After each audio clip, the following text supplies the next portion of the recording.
അടുത്ത യാത്ര ധനുഷ്കോടിയിലേക്കാണ്. രാമേശ്വരം വന്നിട്ട് ധനുഷ്കോടിയിൽ എന്തായാലും നമ്മൾ പോകണമല്ലോ. സോ ഭയങ്കരമായിട്ട് കാറ്റടിക്കും, അറിയാലോ അവിടെ സൈക്ലോൺ വന്നിട്ടുണ്ട്. ആൻഡ് നല്ലപോലെ ടാൻ അടിക്കും. അതുപോലെ ടാൻ ഞങ്ങൾക്ക് 3 ആൾക്കും അടിച്ചിട്ടുണ്ട്. ഭയങ്കര വെയിലാണ്.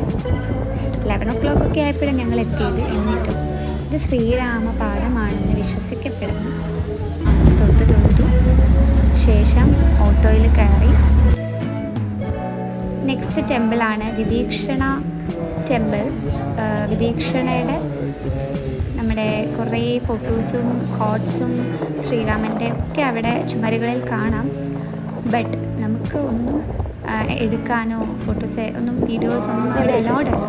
ബട്ട് എന്നാലും ഞാൻ കുറച്ച് ഫോട്ടോസും വീഡിയോസൊക്കെ എടുക്കുന്നതാണ് നിങ്ങൾ ഈ കണ്ടുകൊണ്ടിരിക്കുന്നത്.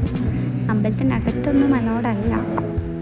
പിന്നെ വല്യമ്മച്ചിയുടെ ക്യാമറ ട്രിക്കിൽ ഞാൻ ഇങ്ങനെ അഭിനയിച്ചുകൊണ്ടിരിക്കുകയാണ്. നൃത്തമൊക്കെ ചെയ്യും ബാബു സവി. അതുപോലെ നൃത്തമൊക്കെ ഡാൻസൊക്കെ ഫുള്ള് സപ്പോർട്ട് വെറുതെ ചെയ്തൊക്കെ നോക്കി. നല്ല രസമായിരുന്നു.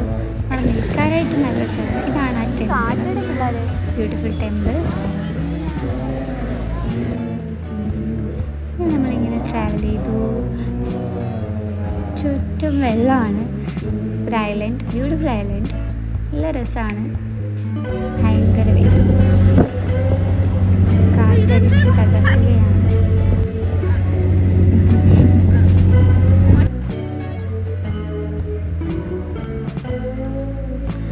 ആരും താമസമില്ലാത്തൊരു പ്രദേശമാണ്, ഒരു തീരപ്രദേശമാണ്.